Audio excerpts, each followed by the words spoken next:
And so their quest began. Stranger of Paradise Final Fantasy Origin asks and answers the question of what the world of the first Final Fantasy, which came out in 1987, might look like in 2020. And the answer is it should stay in 1987. Hello everyone, and today I am going to be reviewing a review. I I played the demo for this game, and then I watched this review, and I watched another review. But this review, I feel like, doesn't tell you the right information, and it's just an awful review, guys. It really is. They're gonna try and get you to buy this game, and it's awful. Please don't do it. So, I don't know if this is gonna be like a one-off thing, or maybe I keep doing this because IGN gives out terrible reviews all the time, and I'm sure other reviewers do it too. It's just I try to follow the more trustworthy, and then IGN's just a big one, and so I follow them mostly for just like regular gaming news, and then I'll see the reviews, and I'm like, that's awful. So, at least we're just gonna be talking about this review at the moment. So let's go ahead and jump on in and see what they have to say about this game. Its overly complex story and one-dimensional NPCs don't pay off until the final hours. Now, she says overly complex story. Now, obviously, I've only played the demo, but from what I can tell from the demo, there really isn't a story here. Your character screams his head off about chaos every 5 minutes, even interjects it into conversations where it's completely unnecessary. He can't keep that word out of his mouth. 1D characters for sure. I will agree with that. The characters in this game are awful. They're like animatronics. They're so bad. But the freedom available in its challenging combat and extensive character customization is consistently rewarding from. Alright, so for the combat part, I didn't find this combat to be that enjoyable. It was okay. The ability to like change up your combos and things was kind of cool. But other than that, I mean, you're really just pressing, 2 or 3 buttons the entire time. And the combos are just with those, 2 buttons. For me, it was on Xbox. It was just like right bumper and right trigger. So you'd have like right bumper, right bumper, right trigger, right bumper, right trigger, right bumper, right trigger, whatever the combo is, right? Like, it wasn't like that extensive. And as for the customization, that was pretty lackluster too. You're gonna get the same great sword or whatever like 500 times. Sometimes the rarity is a little higher, but it's the same thing. Like, they didn't change the model at all. It's not very good. It's kind of boring. Kind of super boring. No, it's not great. From the start until and after the credits roll. It's a love letter to its own source material, filled with references and homages to the series' history that seem designed to give fans of any Final Fantasy something to enjoy.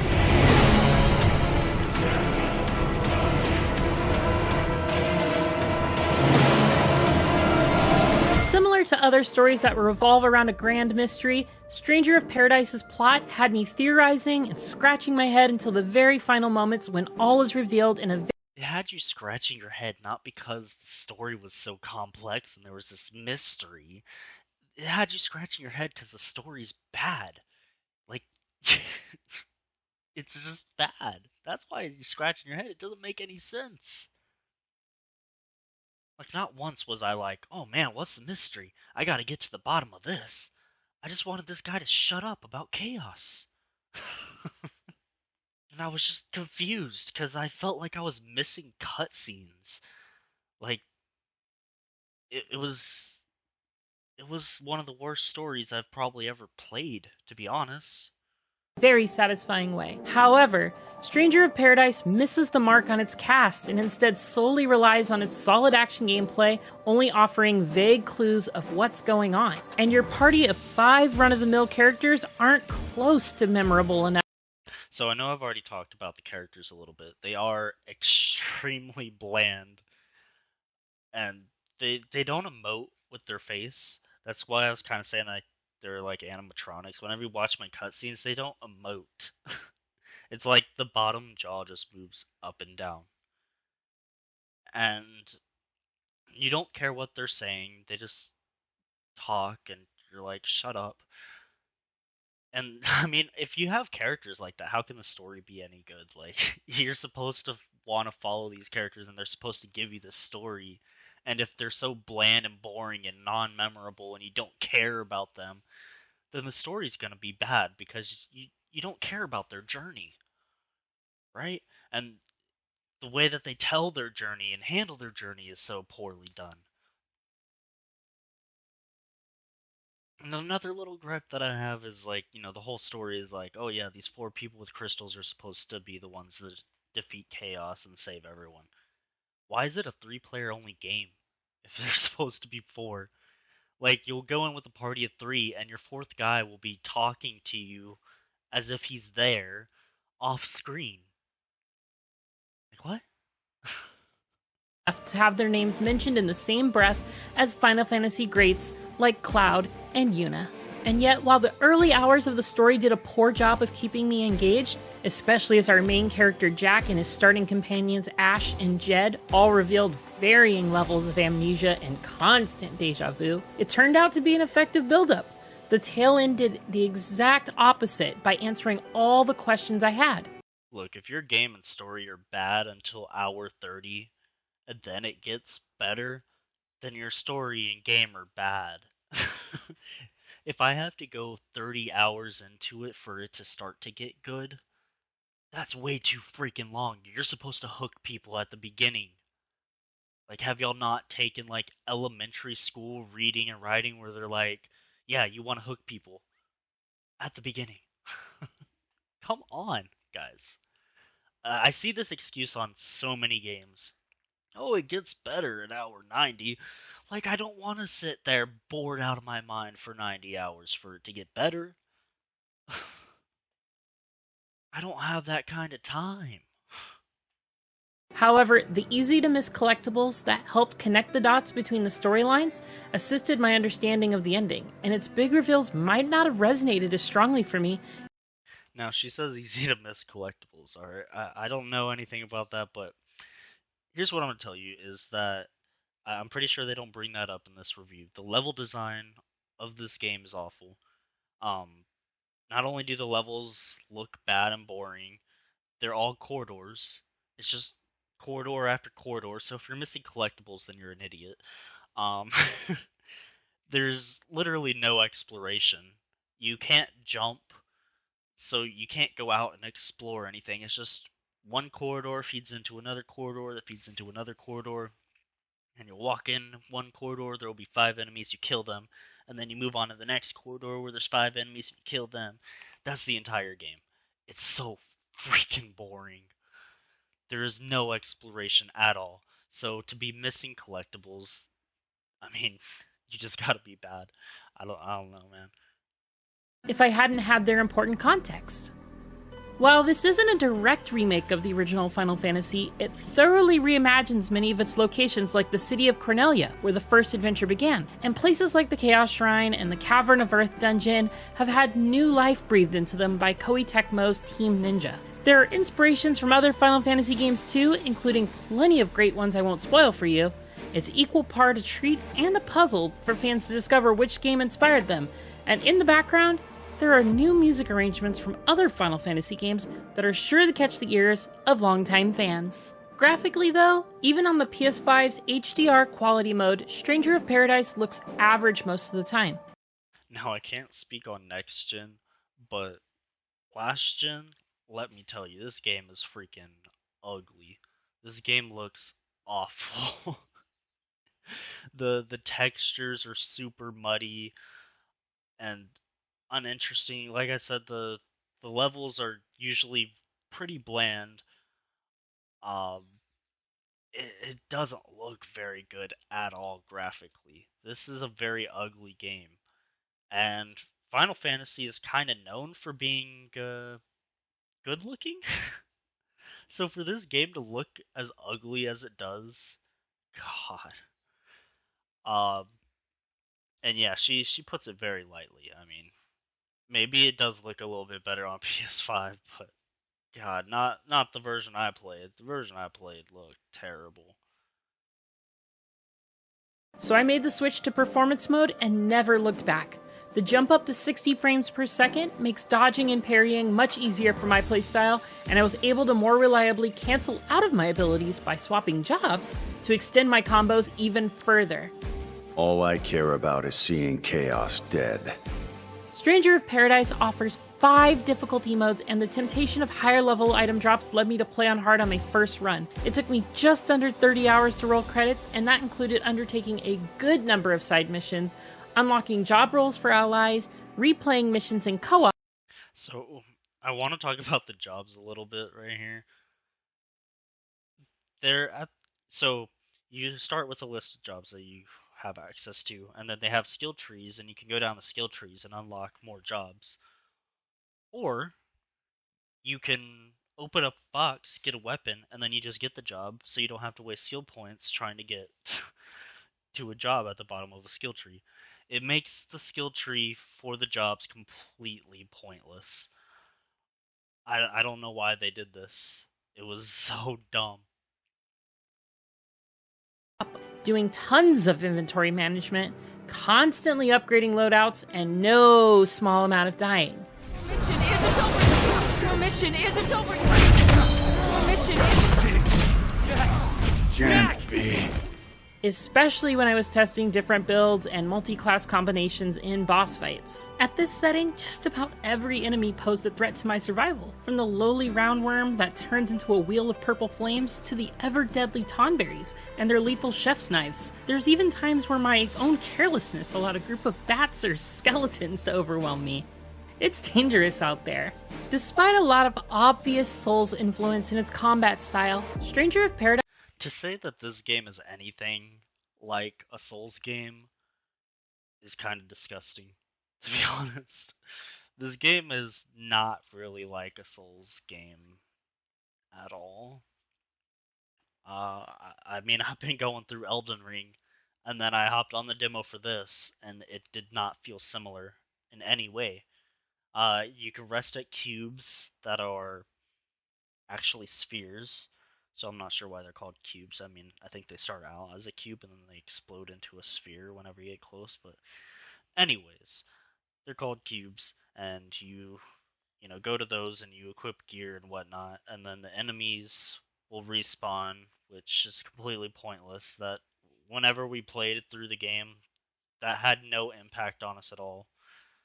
So kind of pointless. And as far as the combat, it did not feel like a Souls game to me. It was very much just button mash.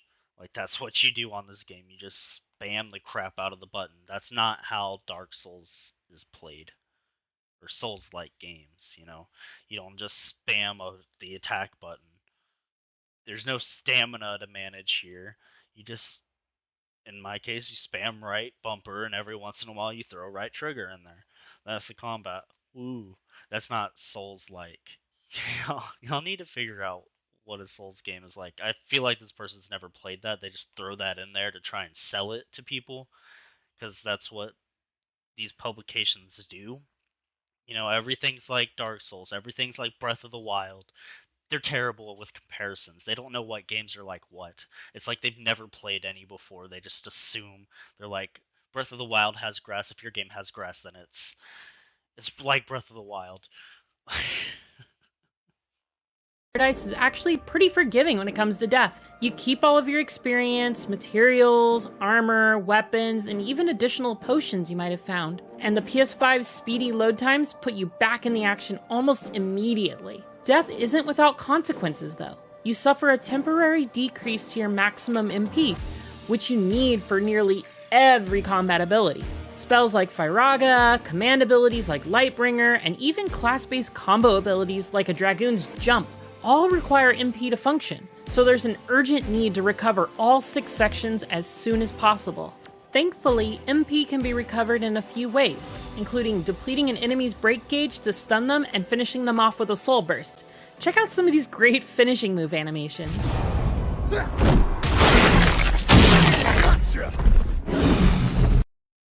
I will admit the finishers did look kind of cool. It's kind of weird that their blood turns all like crystally, but you know, that's the choice that they decided to go with. I would have gone with just blood splatter, but it's still kind of a unique take on that, so I'll give them some points there, I guess. The takedowns do look cool. A lot of the depth of combat comes from experimenting with different builds for Jack and your AI-controlled teammates. There are 28 in total, each with their own skill trees. Party members are limited to 1 at a time, but Jack can equip 2 and you can swap at any time. So there's a lot of room to experiment and find combos that synergize well in your party and creatively extend your combos. Mixing and matching jobs leads to all kinds of fun builds, such as combining 2 glass cannon mage jobs to build up your intellect stat and make your spells hit like a meteor. It's a huge headache waiting to happen. My personal favorite is multi-classing Sage with Dragoon. With the combination of black and white magic and high mobility, I was able to maneuver around the battlefield with jump and poke down enemies with short chains of rapid attacks for good damage before unleashing my devastatingly powerful Ultima spell. No matter what your build is, Jack can absorb certain attack moves with a properly timed Soul Shield and turn them back on the enemy. Throwing a bomb's fire spell back at them is a really satisfying way to fight fire with fire, as they say. Soul Shield can also be used in rapid succession. I've managed to parry entire laser beams from bosses. It's pretty cool.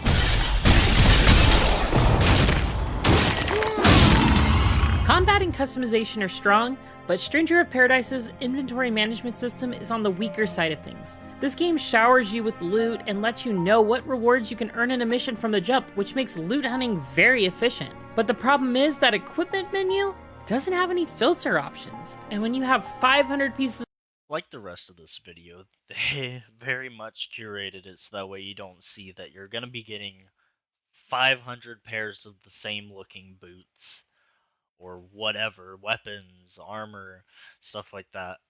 The loot really isn't very interesting. You're going to be getting the same thing repeatedly over and over and over, and variety is just so lackluster.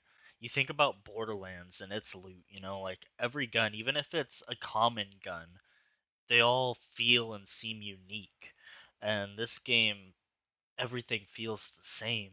And even whenever you get, 2-star version of the same, 1-star boots, it adds a couple of buffs, but other than that, nothing really changes, and it goes up to, however many stars, whatever the max rarity is. And it never looks any different than the common version of it. of equipment and are looking for a specific one to complement your new build, you end up spending a lot of time looking at a menu. There is a shortcut to help gear up quickly, but it's not the most effective. Tapping the touchpad on a character will equip them with all the highest level gear available, but it often won't be beneficial to their specific class. For example, you may wind up with mage gear equipped on your tank if it's the highest level. Also, you can't easily send gear to your stash except for at checkpoints in the level, so if your bag fills up, you're forced to sift through your inventory to discard the least valuable pieces. It just feels kind of old school, especially in a co-op game where you don't want to be waiting around for someone else to figure out what to drop. It began as a collection of the loosest of story ideas that seemed to go nowhere, but slowly but surely, Stranger of Paradise, Final Fantasy Origin pulled it all together and managed to stick the landing. A solid and engaging action combat system can be tuned to be as challenging as it is rewarding, coupled with versatile character customization that lets you mix and match from a dozen of interchangeable jobs. Your character fights how you see fit in single player or up to 3-player co-op. There's significant room for improvement in the tools it gives you to manage the avalanche of gear that drops in every mission, but the nods to Final Fantasy history littered throughout the levels are enough to divert attention from that sort of thing. Add in all the extra challenges awaiting after finishing the story, and there's plenty of content to sink your teeth into. The time to cast off.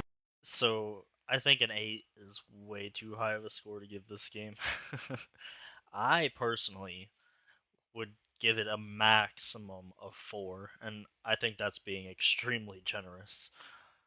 The game is just so boring, and that's the worst thing your game can be, is boring, I think. I mean, games are supposed to be entertaining. It's entertainment. And if you're bored through the entire thing, then it's a bad game. It's a bad piece of entertainment. So yeah, guys, these were my thoughts on the IGN review for this game. I would recommend not picking this game up, but, you know, people are into what they're into, and if you're into boring games, then you're into boring games. But yeah, I wouldn't expect to go into this game, you know, thinking that it's gonna be like a good, fun multiplayer experience. It's not. It's just not. If you want a better review, I would say go to GameRanks. They are a lot friendlier than I would be on this game, but they also tell the truth, unlike IGN. They'll tell you that it's an ugly game, and it's kind of boring. But yeah, I don't know, man. I've read through some of the comments on this game. Some people are like, "Ooh, this is gonna be my first Souls-like," and no, it's not. You're not gonna be able to play this game and then go into a Souls game being like, "Oh, I've had Souls experience." No, you're not. And other people are saying, "Oh, it's so good." Like, I get liking a game even if it's terrible, but come on, guys, come on. All right, I'll catch y'all next time. Later.